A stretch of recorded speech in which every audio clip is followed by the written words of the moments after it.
G'day everyone, AJ here for the Regeneration. Just a quick word as we prepare to leave the US Turtle Island and head home to Western Australia to be part of Regen Week.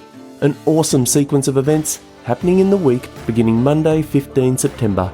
I'm so looking forward to seeing some of you amongst it, and thanks to the generous organisers of the Grounded Festival, Australia's version of the UK's Groundswell and US's Old Salt, paid subscribers to the Regeneration podcast or the Substack can access a 10% discount for the festival's 2-day pass, covering the 19th and 20th of September. That's almost $50 off your ticket, which happens to cover the cost of the baseline podcast subscription. So if you're not a paid subscriber, you could join up now, help keep the show going, and get other exclusive benefits, like this significant discount to the best new fest in Australia. More info on the website, all linked in the show notes. Hope to see you there. How long have you been over here in the States? About a year. About a year? Yeah. We've been longer away from home, but we spent a couple of 2 or 3 months in Guatemala as well. Oh yeah. Because I used to live down there for a period of time when I was in my 20s. Yeah. Very cool. Yeah, it's been super interesting. I mean, all the more I guess because it's in the crucible of the moment. Yeah. Pre and post election. But man, the stories like this that are just yeah, awesome. I think about this quite often, in that, you know, I keep up in the news. I pay attention to what's going on in the world, and I tell you, I get a little bit sad and depressed about that. But yeah, I can look out the window, or I can go for a ride, I can go for a drive, and this is the best thing happening on the entire planet. And so I'm always constantly reassured that everything's fine. Yes. I feel the same way through this, mate. I'm just going to meet the next awesome person, like, you know, Pedro up in Montana, and go, man, it's everywhere. Because it is, right? It is this is real. This is real. This is tangible. You can see it. You can smell it. You can taste it. What's that bird that just came out of the... Snipe. Snipe. I've seen a bit of that happening while I've been talking. Yeah. Great cool bird. Grass cover. Yeah, very cool looking bird. So this is the fence line. What we're getting ready to cross was the original 300 acres. Oh, wow, okay. So you see the old posts, and so we pulled out the old fence. Hey. So there's been 5 properties that have been pieced together, and all the interior fence is pulled out, so that way they can move through without any damn fences in their way. Man, I love... And so we left them so, exactly. So you can see the evidence of it. Yes. But also they can use it as scratch posts. Ah, perfect. And so then, you know, but yeah, I like to be able to look at it and be like, you know, took that crap down. Right on. and that's the fence we put up. We put that up in 2015 to contain this 300 acres. But after we got that land over there, that fence came out, even though we paid for it to go in. The things you got to do, hey? Yeah, you gotta put fence up and take it down. But you know, we raise the money. It's not mine. It's like we'll raise as much as it takes. Well, that's cool. It's great. If I had the money, I would spend it. Well, exactly. but it's not. Why do I gotta be stingy over how it gets spent? It's all for the buffalo. I feel the same way. And the cool thing is, the people, or at least some of these people that do have the money, feel the same way. That's right. Yeah. And I've been fortunate to meet a few of them. Well, maybe 2 of them. I need about 5 or 6 more. That's right. Well, there's the call. You count them on one hand. I know that. Most people are pretty selfish. Well, again, look what you can do with 1 or 2 people just putting their hand up. Yeah. What if 5 or 6 did? Yeah. I think of that. For those who are in that position where you can, man, the rewards. Yeah, and then you get organizations too. So you got individuals, you get organizations, and then you got those organizations that have the networks. And so I've got an incredible network, Greg. Yeah. They just keep coming. Yeah, that's cool. Like this was bringing out all of the greatest people in the world to come here and see it, and that's awesome. Our allies are just growing. The people who don't like it and the people who want to complain about it, they don't come here to visit. which is more's the pity in a way. It is. Yeah. That's kind of who you need to read so that Yeah. they quit spreading that misinformation. Well, that's right. And how can you judge if you don't know it? So Yeah. come and find out. Come learn something. There was a bit of controversy around the American prairie too, obviously where Pedro is, and Yeah. same thing, and I think he's managing it along with some others reasonably well, and they're trying to get better at it. Just actually get to know each other. Don't just be talking from over the fence of stuff you don't know. Yeah. From both sides, about ranches and about the prairie. It goes both ways. Yeah. It's an interesting thing you said before though, Jason, about some perception that it's your thing. And as a founder and an instigator, that's got to be a common lot. But how do you? I mean, you've got your rationale, but I guess what's your lived experience of trying to disavow that? It's not about you. I mean, I guess creating a non-profit's part of that, huh? Because you're just one of a managing body. Yeah. You diversify leadership and decision making. It's not all just me, and for a period of time it was, but. Truth prevails and lies have a way of filtering themselves out over time.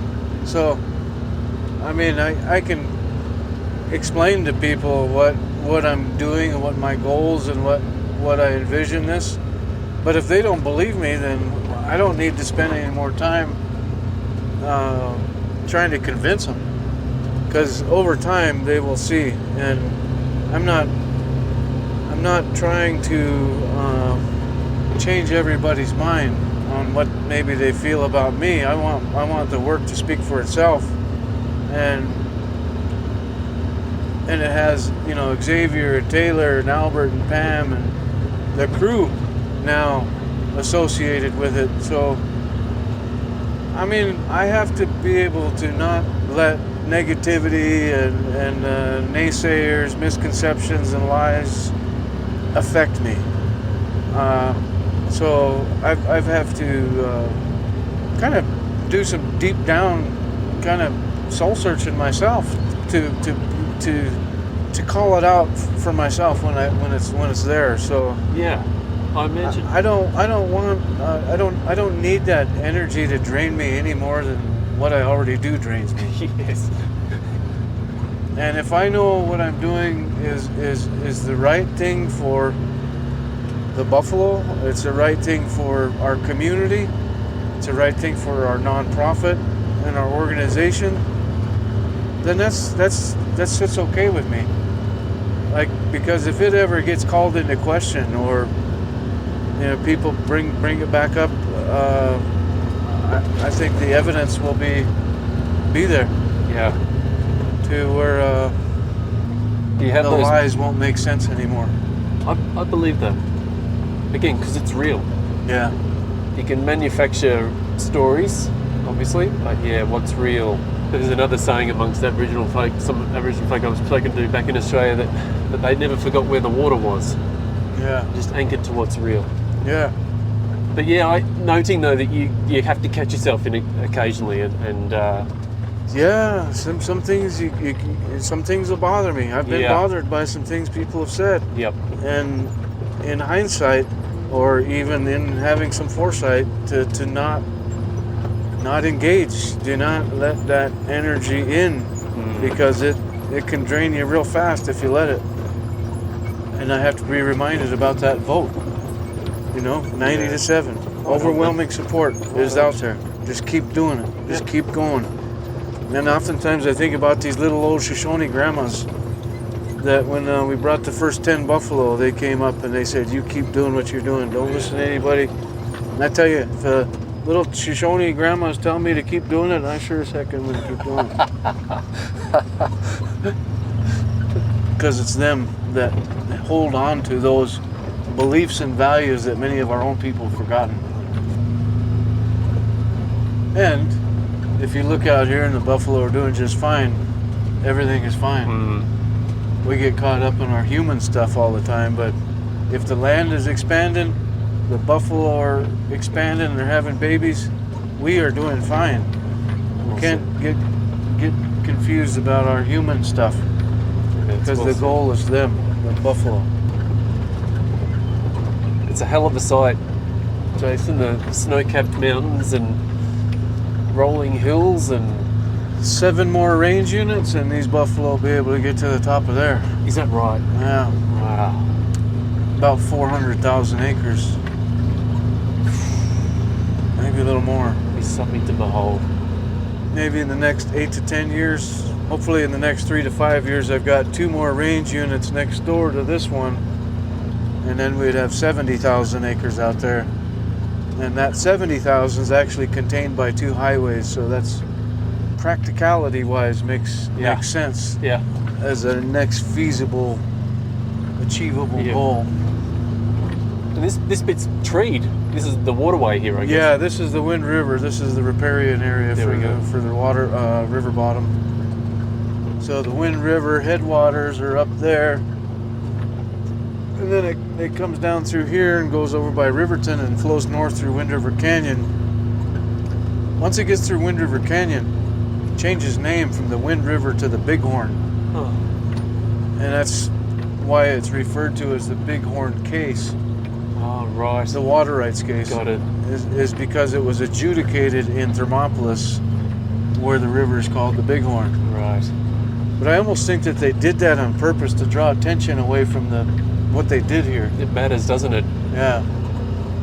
And this is old Eastern Shoshone lands as well, traditional lands. Oh yeah. Our reservation was 44 million acres in 1863. In 1868, it was reduced by 42 million acres. What? And what instigated that? Did they find some minerals or something? Oregon Trail, Santa Fe Trail, Right. Pony Express. They all came right through the Shoshone Reservation.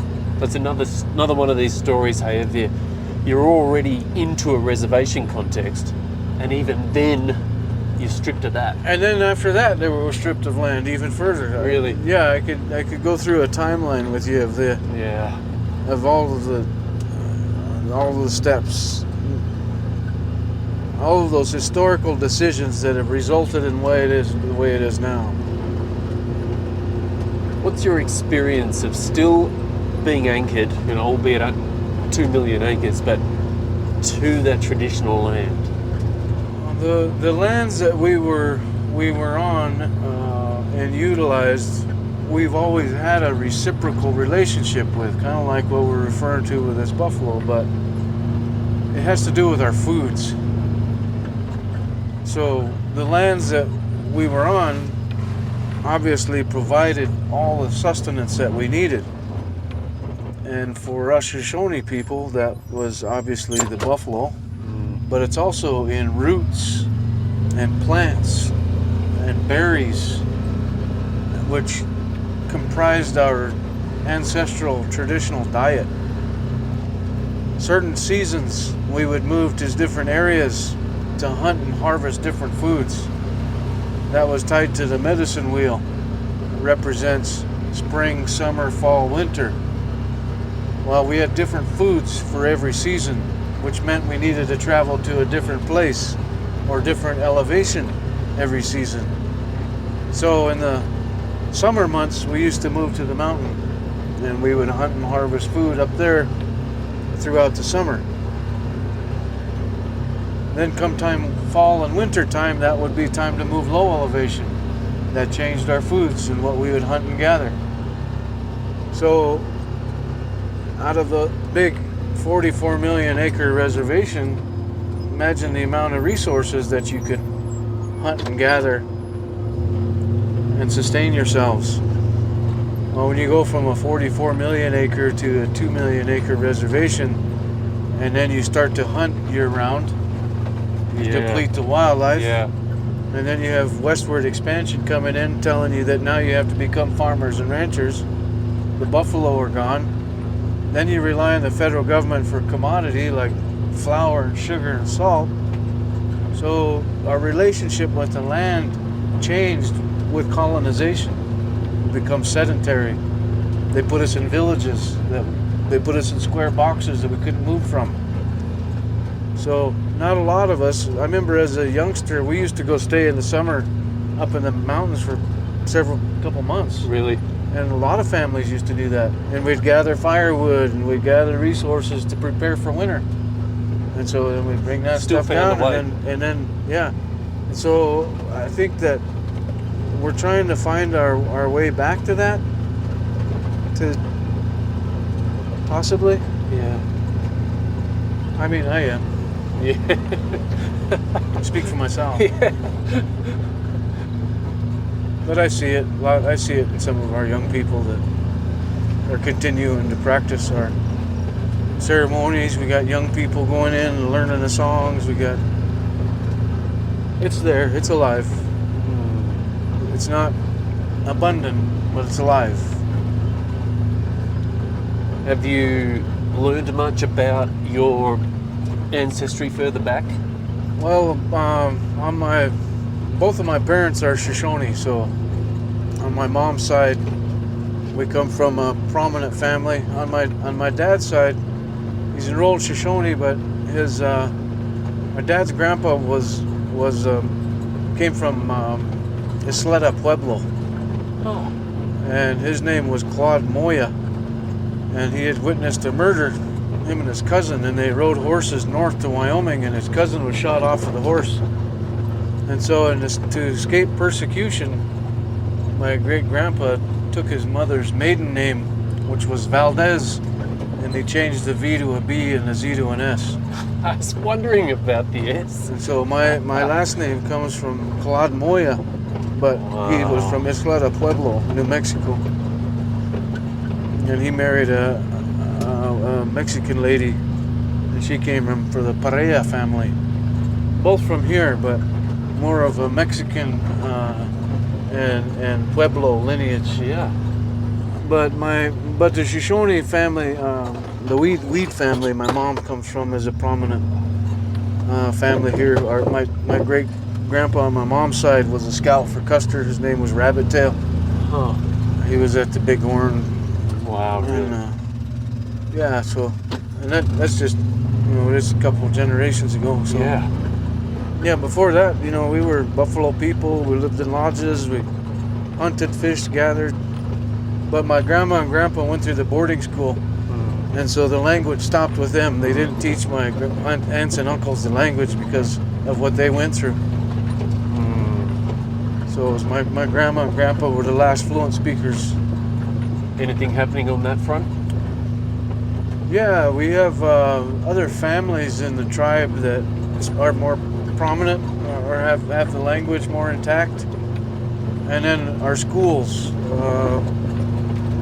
are teaching immersion language, and we're doing our best. Out of only 5,000 Shoshones, our number of elders is decreasing rapidly. Yeah. Yeah, there's a moment in time. Hey, Yeah. again, same back home for the ones who are still with us. Yeah, and we lost a lot during COVID. Really. Yeah, We were with the Osage back in Oklahoma, and Chief Standing Bear there actually showed us on his phone what some of the young folk had designed in an app. An app with language. So some of these kids are texting each other, young people, I don't know how young, but texting each other in their language. That's cool. Isn't that cool? We've got a language app. Both tribes here have a language app, Really? but they're not like Duolingo. There's not a lot of. I guess there's not enough resources into them to actually have them be a great tool. They're more like a dictionary, Yeah. Like if you want to know a word, you can look it up, but it's not like you can learn it. A really interactive app like Duolingo. I've practiced my Spanish and stuff on there, so if we had something like that would be helpful. But Apparently Navajo's on Duolingo. are they? Yeah. Yes, No, he I'm found not it. He surprised. started learning Navajo. Ojibwe is probably going to be on there soon. It's the big linguistic groups like Cree, Yes. where they've got big, a lot of speakers. Right. We've got maybe 20 speakers left. Yeah, wow. Look at this buffalo hair right here. You should grab that piece. yeah. That is cool. That's a good one. I'll take a photo in situ. Yeah. That's just from walking through? Yeah, they're losing their winter coat. Oh, yeah. Buffalo this is second warmest natural fiber on the continent, only behind muskox. It's beautiful, isn't it? A buffalo has 17,000 hairs per square inch, more than twice what a cow has. Big as belief. Yeah. Yeah. That's gorgeous. Yeah, we gather it up and keep it. We Yeah. make rope out of it. Use it. We give a little bit to kids when they're here. Yeah. They can always take a piece of buffalo home with them. It's awesome. So that ancestry you're familiar with, do you feel a particular connection to any aspect of it, like in terms of being able to spot it in yourself and what's become of your life? Oh, I think I've always felt a little bit lost and always trying to find a piece of myself, and probably was always looking for some level of acceptance that I maybe am overcompensating for. Because I was a child born out of an affair, so I'm half with all my siblings. I'm the only one. I'm the youngest of 9, but I don't have a full sibling, and I've always kind of felt a little bit isolated from my family members because I was a bit unique. And I grew up with 2 loving moms. I had 2 mothers, so I've always felt like double blessed that both of my moms loved me, my stepmother and my biological mother. And so I've kind of always been just a little bit out of place, but I always knew I wanted to do good work, and I didn't know what that looked like. Really? How far back are we talking? Like when Very, very small. I remember just thinking I just want to do something good. Huh. And that's why I like to do art. And so when I was growing up, I just liked to work with my hands and make cool stuff and do painting and drawing. And I like to carve now when I can find the time, but that eats up a lot of hours, so I don't have that. But I remember from a young age just thinking, just do something good. I didn't know what that looked like maybe till I was about 26. And then I knew it was water and buffalo. And then, that experience in Africa, coming home, still being a knucklehead for a while. And then just finally being like, it's time to actually get serious about what it is I want to do. And so I did. And I went to school and I buckled down for 10 years to get my degrees and to come home and just do this. But I knew that it was going to take the academic credentials to get it, Yeah. What you doing up there? See there's a little horse. Yeah. He's gonna come down here. I gotta go up there first. That is gorgeous. We'll get to see him pretty close. I gotta go up and get his little bottle ready. And there's the buffalo calf. We'll go up and get her bottle ready. And then I'll bring him down here, so. Cool. I've got another horse and mare. I'm trying to keep that little horse together with the little one so he can learn how to be a horse.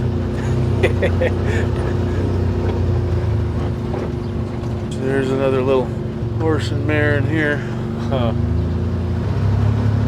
So you can hang out. I'm gonna run in real quick, all right, and I'm gonna fix their bottle, and I'll be right out. Then they'll follow us down there. Cool. But right now they're gonna be a bit. They get a little bit nosy right now. Hello. Hold on. You all good? Yeah, we gotta go down below. All right. Come on, let's go. Come on, let's go. Is it buffalo milk or cow milk? Lamb. Lamb. Yeah, it's dehydrated lamb's milk, which is higher in fat. This is for the horse. That one's for the buffalo. Oh yeah. I had to rig up a cooler so that the horse could eat while I'm doing the buffalo.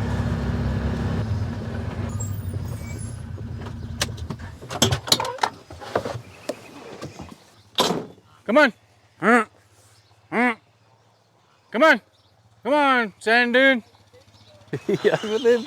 Come on. Come on. Come on.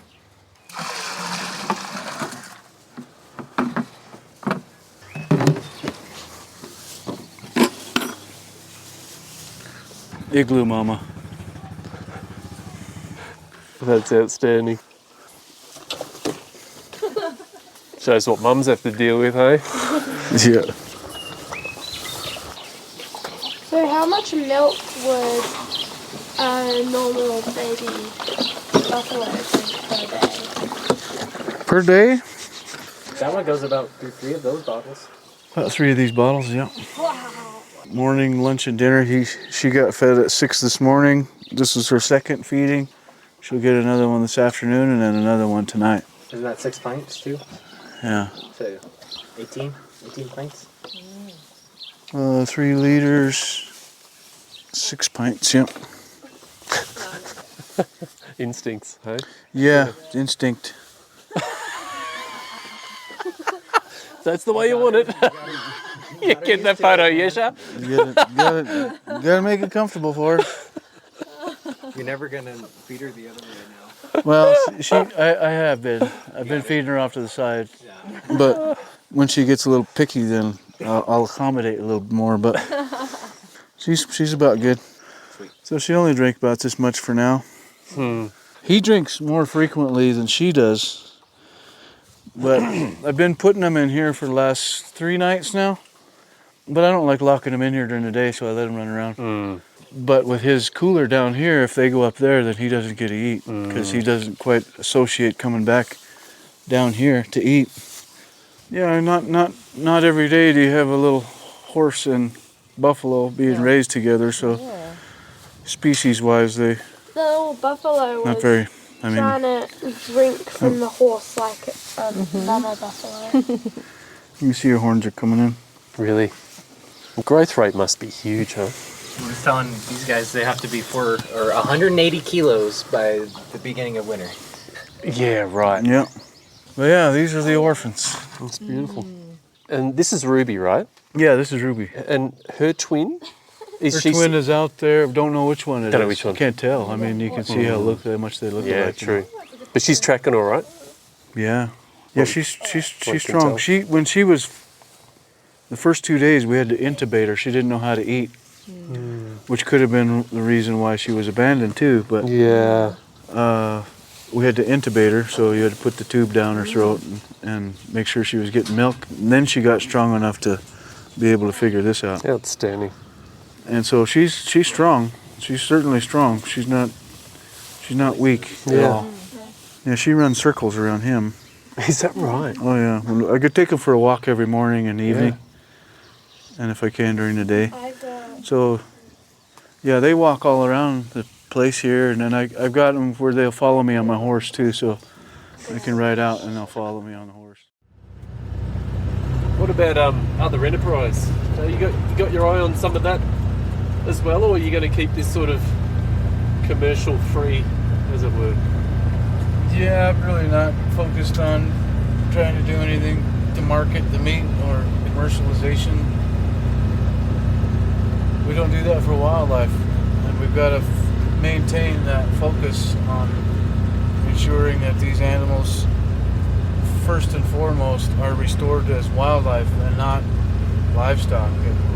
Livestock's the easy thing to do. Anybody can do that. Trying to do for wildlife and having that unique classification and status means that we're shifting the paradigm successfully, where that doesn't have to be questioned anymore. But we've got to create the scenario for that to even be a possibility at first, because people don't know that they're even in a paradigm or seeing it a certain way or anything like that. So there's the river there. yeah, so you see the whole drainage goes through there. Yeah, it's a hell of a landscape with those two. Yeah, that bluff over there is Yeah. pretty awesome, isn't it? Yeah. And we just don't have mountains like this back in Australia. I've only flown into Sydney once. I wish I could have spent time. I was in New Zealand I travel about a month in New Zealand. We stayed in 17 different locations there. Whoa. And we were looking at effects of historic wildfire. Oh yeah. And so I drove like 4,000 miles in New Zealand, How interesting. up and down the South Island and on the east coast, and then Big Circle on the North Island. Yeah. Loved it down there. That's a cool sight. They are mobile. That's a good sight. Yeah. Yeah, those are all bulls. These are big guys. Looks cool when they all walk together like that, huh? Yeah.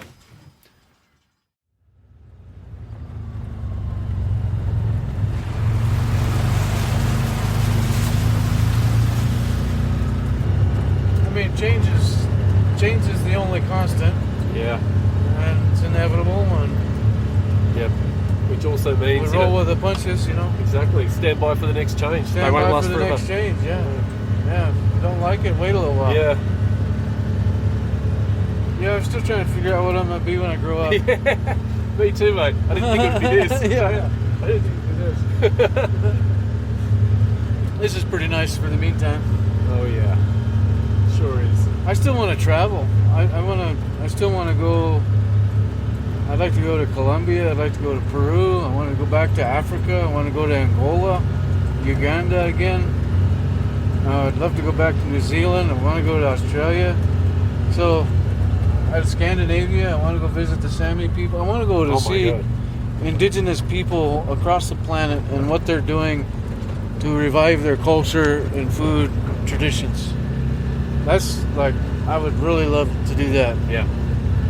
But that would be, I mean, I can't fathom that now with my current circumstances. So Yeah. it's in the back of my mind and maybe working its way to the front at some point. I wanted to go look at these guys before we. Cool. A couple big fellas. Yeah. Big is big. You get the feeling they know how big they are. Oh yeah. That they're in charge. Yeah, they know that they can't really be messed with.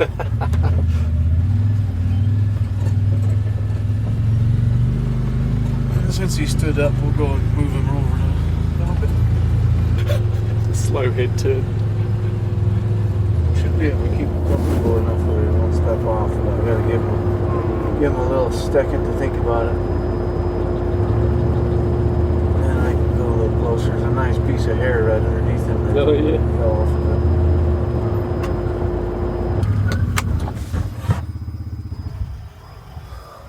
Xavier, you see that hair right there where you were sitting? Good fluff. It's right there where you were sitting. I'm not getting that one, Jason. I was hoping you'd get that one.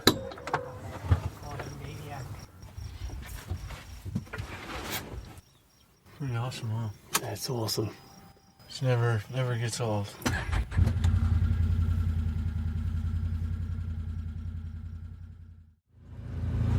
So we're gonna put on a tribal buffalo summit ourselves for November, and try to get tribal participation.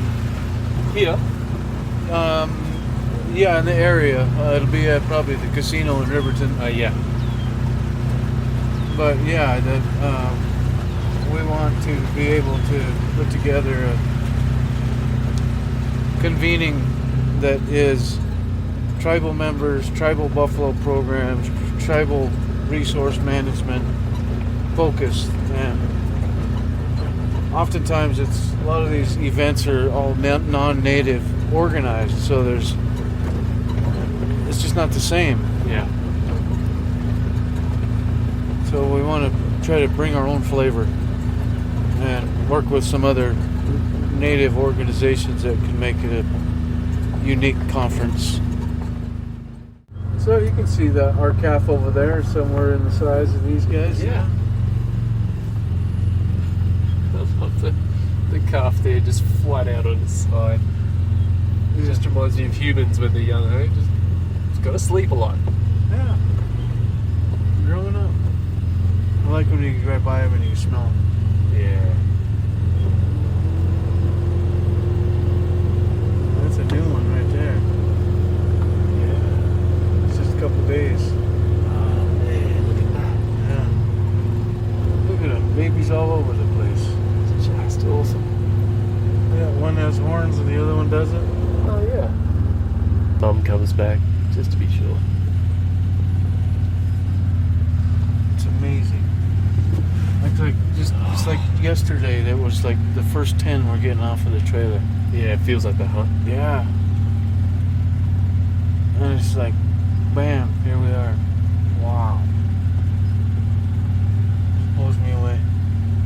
Something about it when they look you in the eye, huh? Oh yeah, they're powerful. You can feel it. Definitely a very spiritual, alive being, you know, where their essence about them is still there. They haven't been messed up. Yeah, this is last year's calf still nursing on her mom. Yeah. No, she's the one that she got injured. She was being bred and she got her pelvis broke. But because she had a calf, there's nothing we could do anyway. But she's still feeding her calf from last year, even though she's got a hurt back. Mum's a heroic, though. Yeah. Yeah, she's a good mama. Yeah. Despite her pain. That was the protection. Cool. Oh, that's cool. One's got a gallop up over there. Yeah. So that's it's a great. different color, that one. It's a light color. too. Yeah. That growth we saw back then, the one that's still weaning, that's just 1 year old. Yeah. Yeah. So they grow fast. Yeah, they grow fast. These ones will be that size next year, this time. Yeah. This one's still pregnant here. This one walking towards us. That's another one. She still hasn't had hers yet. She might be getting close. She looks grumpy. This one's still pregnant. This one's still pregnant.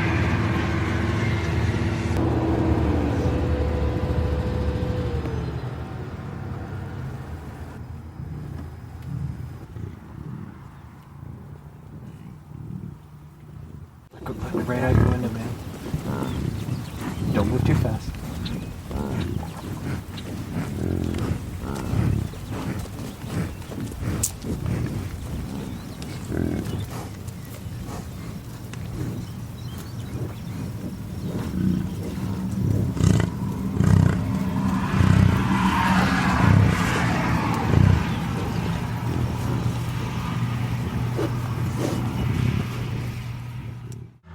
It's just a little head scratch that's bumping the vehicle. Yeah.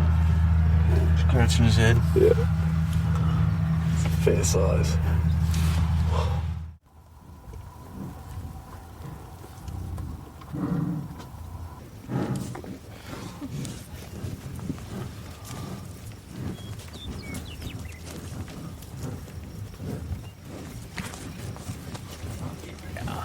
Lots of people stop on the side of the road and Yeah. they're over here. It shows you, doesn't it? Yeah. There's another one right there. That film that was made on the Blackfeet Reservation, Bring them home. Bring Them Home, scooped up awards everywhere. We've got one called The Buffalo Story. Really? Yeah, there's actually 3 native films that came out the same year. Bring Them Home, Singing Back the Buffalo, and A Buffalo Story. And ours, it was paid for by National Wildlife Federation. And we are thinking that NBC might pick it up. But it was made by Colin Ruggiero. So that's the poster of it, but Yeah, that's should awesome. be coming out as well. Brilliant. Will any of these big fellas let you close? No. Once they're there, Yeah. it's their domain. Yeah. We don't approach them. We only let them approach us, and that just gives you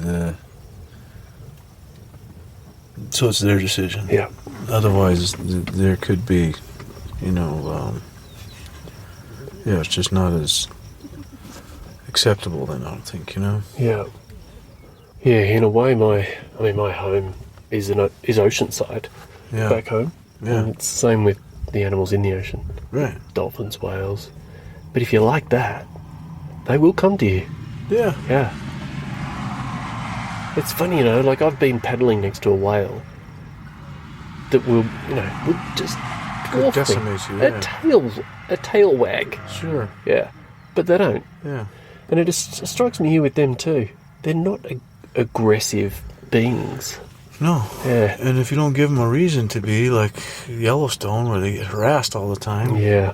and you respect their space, and you let them approach you, then there is no aggressiveness, there's no defensiveness, there's no reason for them to be that way towards us at all.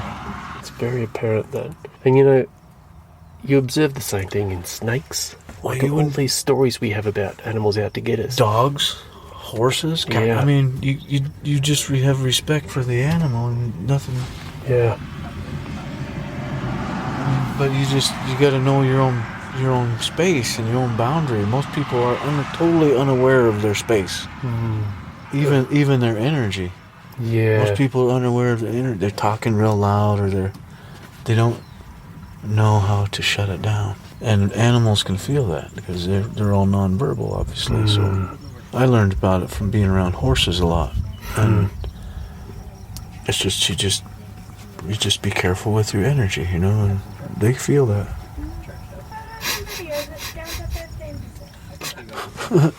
It's great. It's awesome for them. It's awesome, isn't it? Yeah. Yeah. He'll be telling his stories later. Yeah. When I was 11.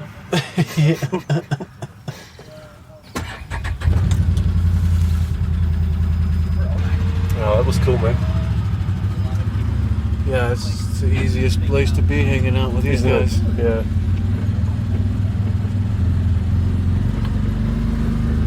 Yeah, it's awesome. Glad they cooperated with us. Didn't they? Amazing.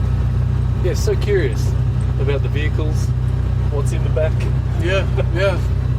Scratch their face. Yeah. Thanks for that. So we want a grant to put up a building, but it's for ecotourism.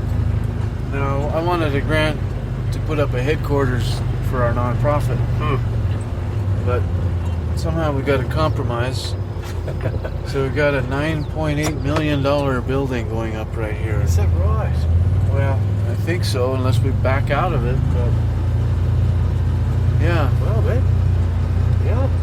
But it's like you have to raise the money just to try to pay for running it after. Yeah. So it makes me a bit nervous. Totally. It'll be good in the long run, but it just seems like a lot. Totally. Right now. I mean, Barely get a non-profit functioning, let alone running a whole ecotourism business. Yeah. No, it's a whole thing. The where I've seen it done well, they got people in who really knew how to do that. That's what That's what I'm gonna have to do. Yeah.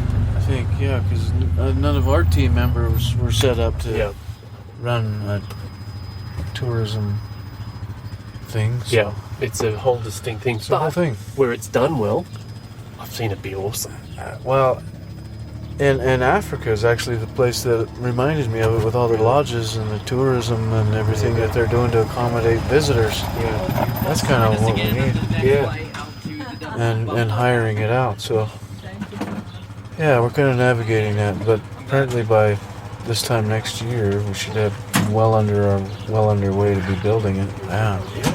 Yeah, so it'll be a little different.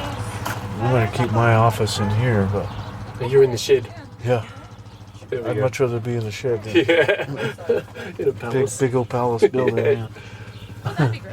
But what about, you mentioned the intertribal buffalo council before. Yeah, So that's growing still, right? yeah, we're up to 87 tribes now, from Alaska, New York, Florida, and almost every state in between. And there's a bunch that are really progressing pretty strongly with the buffalo as well.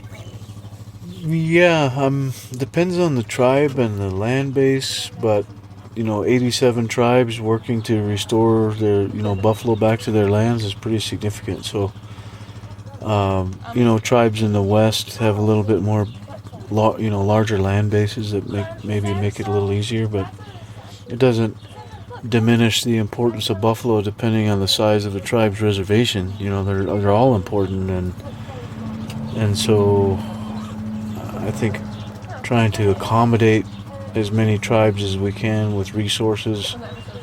Also trying to work on federal trust responsibility and getting more funding and resources to those tribes is challenging, but we can definitely see the membership growing, and we've got actually the biggest limitation for tribes is land, and what we're building here is potentially a replicable process that we can assist other tribes in finding a network, growing their capacity, buying land if that's what they got to do, or changing land use if that's needed, partnering with agencies or other NGOs. So I think that, you know, what we're doing here is a process and an achievement that we can do elsewhere. And I think that's part of the beauty of this, is that once you see it, you can fathom it. And that's half the battle, because most people can't fathom what we're trying to do, but this gives you an idea of what buffalo is: wildlife, land rematriation, and the reconciliation that can go into that to really achieve something that's much bigger than all of us. And I think that's what's most important about this, is that this is for future generations. This is for our young people. This is for other tribes, other people that can recognize how important this is, and not only for the people that are here, but for all Americans, for all conservation, for what happened to bison in this country. It's just something that's really good, and I just don't know how you can find anything wrong with it. I wonder, when you mention your art, does this come through your art? Yeah, I think it does, because, you know, I really used to like to do pencil drawing and oil and watercolor, and I used to do that quite a bit when I was younger, but I was always couldn't quite find what I was trying to create. And that was always kind of a problem for me, thinking about going into art as a major, was because like I didn't know what I was going to do with art.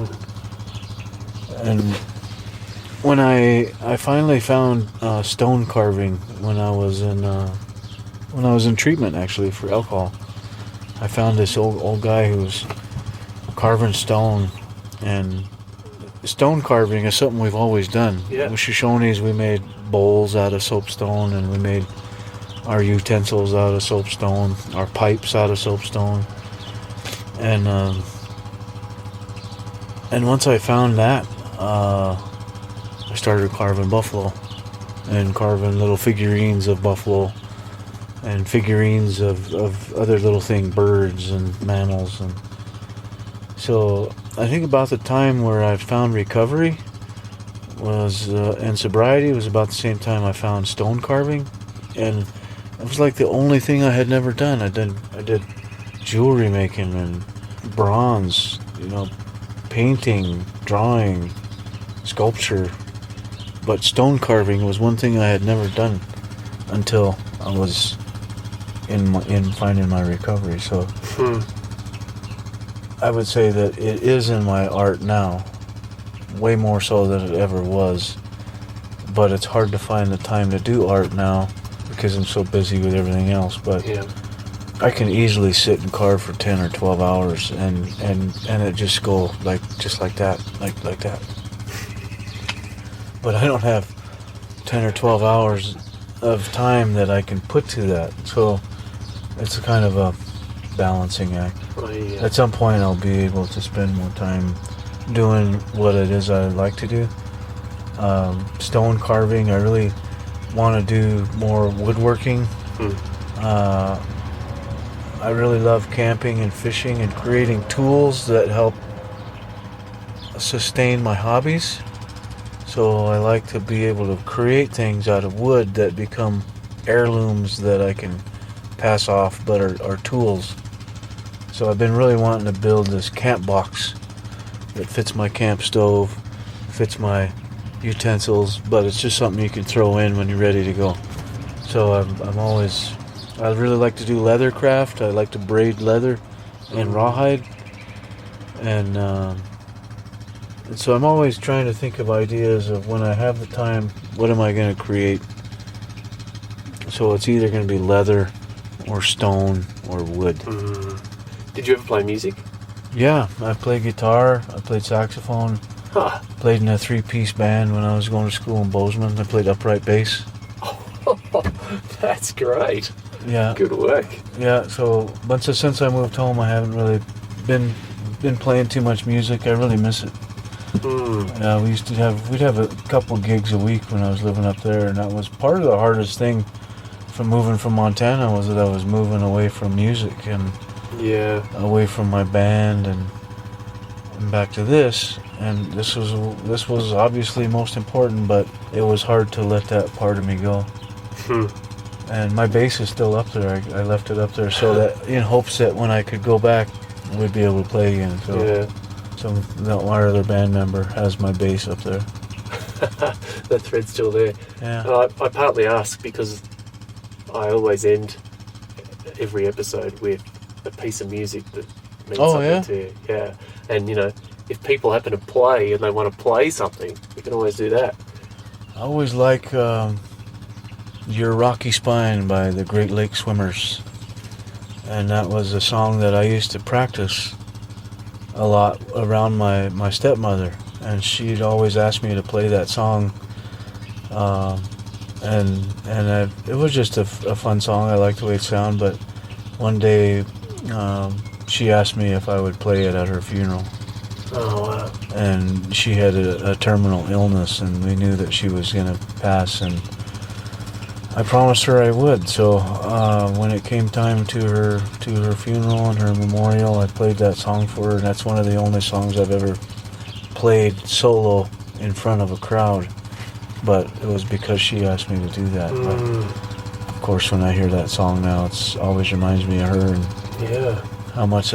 how special she was. What an incredible human being she was. That was one that I one of the few songs I've played solo ever in my life in front of an audience. But it was for her. Beautiful, man. Well, man, I'm looking forward to hearing that song one way or the other at some stage. But thanks a lot, eh? Yeah, thank you. It's been an absolute pleasure. Well, you always come back. You're always welcome. Thank you. And likewise, hey, when you get there, I will help show you around. That'd be great. That was Jason Baldes, founder and ED of the Wind River Tribal Buffalo Initiative. And that winds up our 2-part series from the Wind River Reservation.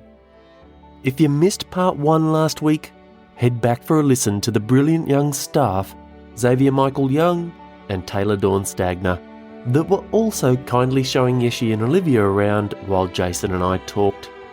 There are some more photos and links on the website, including to the episodes mentioned in part 1, by the way, with Jason's mate Pedro out at American Prairie, Kelsey Scott at the Cheyenne River Sioux Reservation, and the series from the Osage Nation. As always, I'll have more for you generous paid subscribers soon, with great thanks for making all this possible. Speaking of which, special thanks this week to new paid subscribers, Caro Pidcock on Patreon and Catherine on Substack, and to 3rd anniversary paid subscribers, Steve Morris, Jonathan Curtis and Leanne Thompson. I'm so enormously grateful to you all. We'd love you to join us if you can, get some exclusive stuff and help keep the show going by heading to the website or the show notes and following the prompts. Funnily enough, not long after we left the team and set course for Yellowstone, we were driving through the small town of Dubois, I don't actually know if they pronounce it like that, and happened to see a pickup with the Buffalo Initiative logo on it. So we pulled up and found Ryan and his partner there. Turns out Ryan's the facilities and projects manager for the initiative. He told me he'd joined the team in their due diligence on this podcast before our visit too, and liked it, thankfully. He also described how the buffalo changed his life. And that's another story. Finally, I did ask Jason if he'd play that piece of music he told us about, and he was going to try, but ultimately it felt a little too soon. I spent some time streaming the song online last night while finishing up this episode and recommend it. It's a beauty. Right now, of course, the music you're hearing is Regeneration by Amelia Barden. My name's Anthony James. Thanks for listening.